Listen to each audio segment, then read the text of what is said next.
Peace and faith, fam. Welcome back to another episode of Spoken Sean. If this is your first time tuning in, my name is Sean Walker. Each and every day, by God's grace and God's faith, I get up here and I share the good news. I share encouragement. I share peace. I share deliverance. I share faith.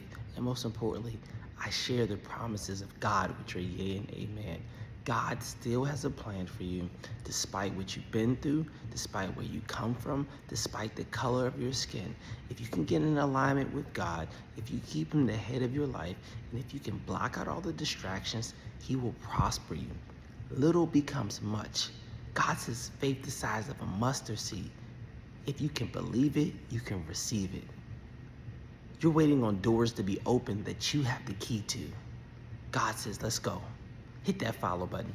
Today's title is, They Preach Family, but Not God. I'll be reading from Nehemiah 5:7 in NLT if you would like to follow. After thinking it over, I spoke out against these nobles and officials. I told them, you are hurting your own relatives by charging interest when they borrow money. Then I called a public meeting to deal with the problem. Here's what I heard. It really be your own people. It really be the family you come from. But let me tell you something. Nothing new is happening. I know this might be a shock to you, but what you're witnessing isn't new. This is generational. A poverty-minded bloodline will produce a certain kind of mental illness and call it love. You know the type, the ones who try to teach you a lesson, but never pass the test themselves. We live in a world where people think just because they've seen a test, they know the answers to the test. I've heard, I've been living longer than you. You can't tell me nothing. But age doesn't equal wisdom. Getting older didn't mean you became wiser.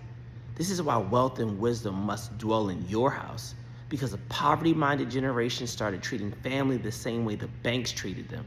You ask for $20 and suddenly it's, when am I getting it back? Now I need $25. If they needed help, if they needed money, love, support, then just give it to them.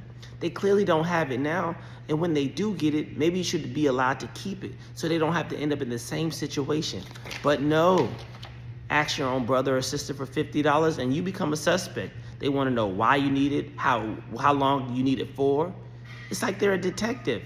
Family over everything, they say. But the moment money enters the room, family forgets who they are.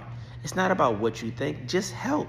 If you don't have it, mentally, emotionally, or financially, then just say so. But don't trap someone just to feel empowered or try to weaponize them as help. We've been programmed to trust interest rates more than God, to build credit instead of character.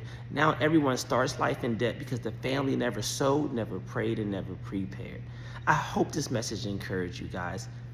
God says family must come back together and work together.